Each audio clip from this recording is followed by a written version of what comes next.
بسم اللہ الرحمن الرحیم۔ کوے کے بارے میں کئی قسم کے انکشافات اور گمان کیے جاتے ہیں، جیسا کہ آپ سبھی نے اکثر سنا ہوگا کہ کوا آنے والے وقت کو پہلے سے جان لیتا ہے۔ اگر کوے گھر کی چھت پر یا گھر کی دیوار پر ایک دوسرے سے لڑ پڑیں یا جھگڑنے لگ پڑیں تو اس سے اس بات کا گمان کیا جاتا ہے کہ اس گھر پر کوئی برا وقت آنے والا ہے، کیونکہ کووں کا ایک دوسرے سے لڑنا جھگڑنا اچھا نہیں سمجھا جاتا۔ اسی طرح اگر دوپہر سے پہلے کوا آپ کے گھر کی دیوار پر یا چھت پر اکیلا بولنا شروع کر دے تو یہ سمجھا جاتا ہے کہ آنے والے دنوں میں آپ کے لیے خوشخبری ہے، آپ کی دولت میں اضافہ ہو سکتا ہے، آپ کے روزگار میں اضافہ ہو سکتا ہے، آپ کو خزانہ مل سکتا ہے، آپ کو کوئی بڑی کامیابی مل سکتی ہے۔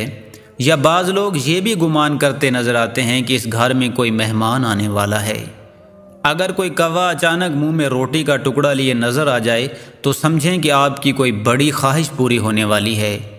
اگر کوا کسی بھی آدمی کے سر پر بیٹھ کر چونچ مار دے تو اس کے دن اچھے آنے والے ہوتے ہیں، اور اگر کوا اس کے سر پر بیٹھ جائے تو اس کے لیے برا وقت قریب ہوتا ہے۔ ان تمام باتوں میں کس حد تک صداقت ہے، ہمارے پیارے آقا صلی اللہ علیہ وآلہ وسلم نے اس کے بارے میں کیا فرمایا ہے، اور یہ باتیں پھیلائی کیوں گئی ہیں؟ کیونکہ گاؤں میں اکثر لوگ ان باتوں پر بے حد یقین کرتے نظر آتے ہیں۔ اگر ان سے پوچھا جائے کہ ان باتوں کا آپ کو کس نے بتلایا تو وہ کہتے ہیں کہ ہمارے بزرگوں نے آزمایا ہوا ہے، یہ حقیقت ہے، ایسا ہی ہوتا ہے۔ یہی ایک نقطہ نظر آپ سبھی کے ساتھ یہ بھی شیئر کرتے چلیں کہ جیسے کئی لوگوں کا یہ گمان ہے کہ ہمارے بزرگوں کا آزمودہ ہے یا ہمارے بزرگوں نے یہ بات کہی تو سچ کہی، اس بارے میں صرف اتنا ہی کہنا چاہوں گا کہ کفار دین حق کا پیغام سن کر اسے اس لیے جھٹلا دیتے تھے کہ ہمارے باپ دادا اس بات پر عمل کرتے تھے تو ہم بھی یہی کریں گے، اور یہ دین حق کو جھٹلا دیتے تھے، حالانکہ وہ لوگ سراسر گمراہی کے راستے پر تھے۔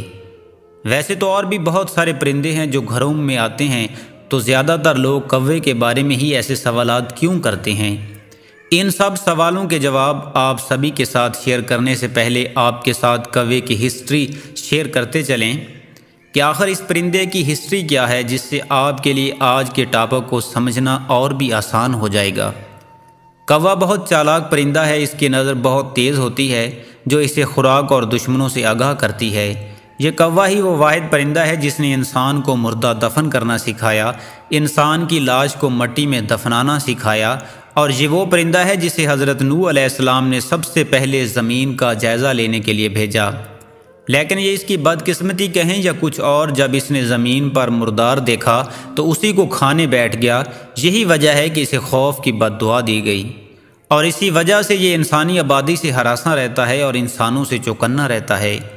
تو دوستو، یہ تمام تر باتیں کہ کوا مستقبل دیکھ سکتا ہے یا اس کی کائیں کائیں کرنے سے کسی کو فائدہ یا نقصان ہو سکتا ہے،